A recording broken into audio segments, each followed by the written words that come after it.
Hey, Fair West. All right, I'm back in the neighborhood after a couple of weeks away. This week's update is not so much of a update of events. I got overwhelmed with other things and didn't organize anything. We've got stuff coming up in the next couple of weeks. Housing related. We had a. I didn't even hear too much yet about how Coffee with the Cops went, but things like that. Other ways to get together and converse.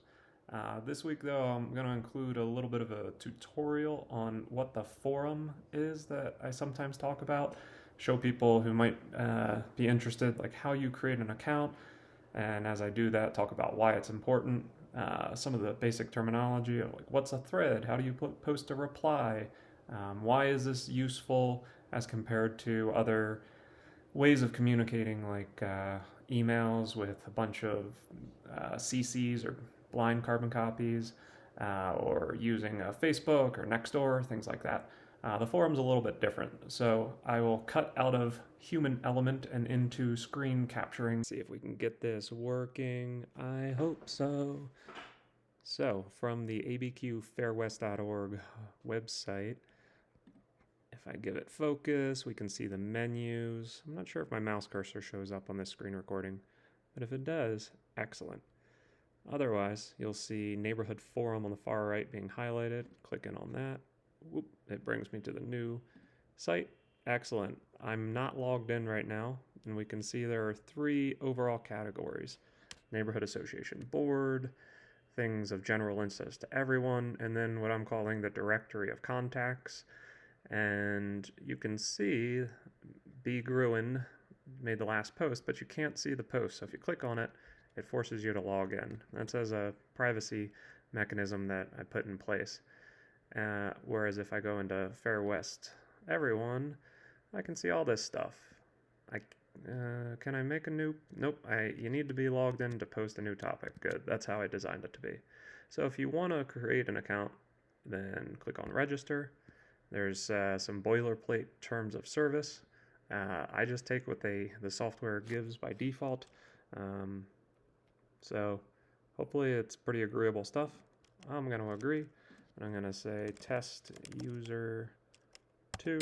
I'll create a password. I'll blur out this email address. In post-production, enter in this CAPTCHA little thing, which is kind of annoying but needed because of bots on the internet.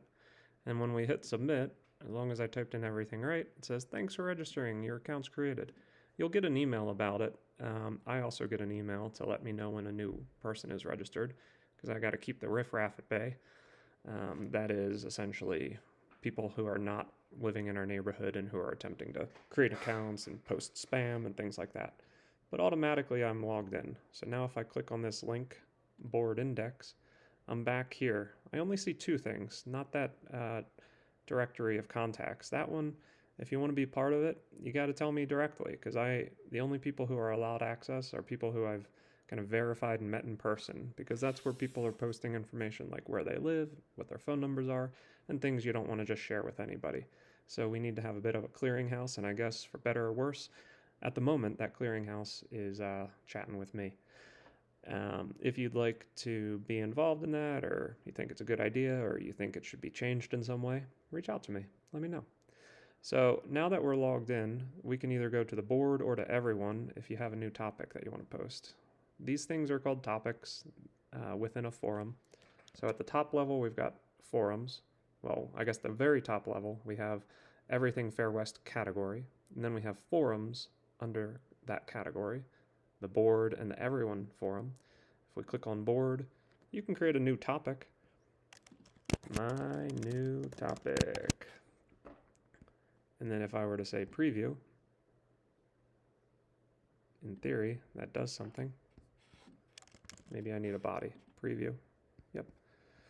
Anyway, it's a very simple example of what it would look like upon posted.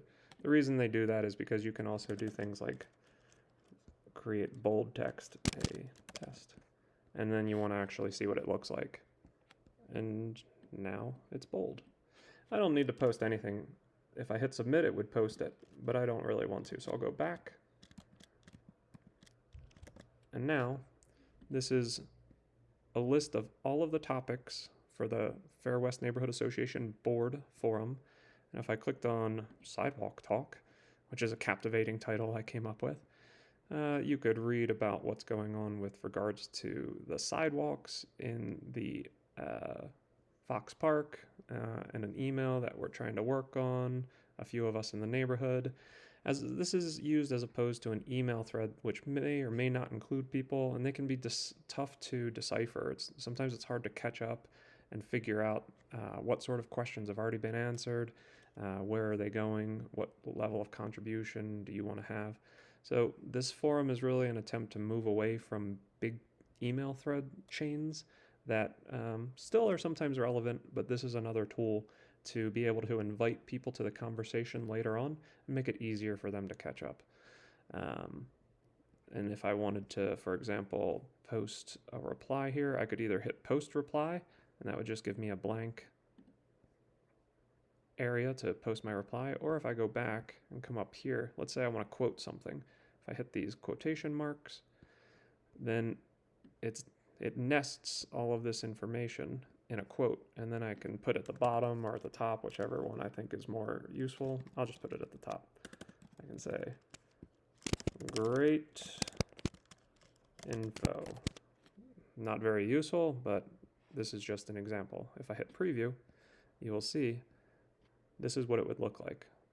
My message, and then this whole quoted area.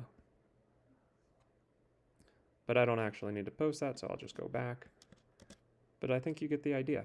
All right, that's it for the primer. If you have questions, concerns, whatever, let me know. I guess I'll log out of this too. Thanks for watching. Goodbye.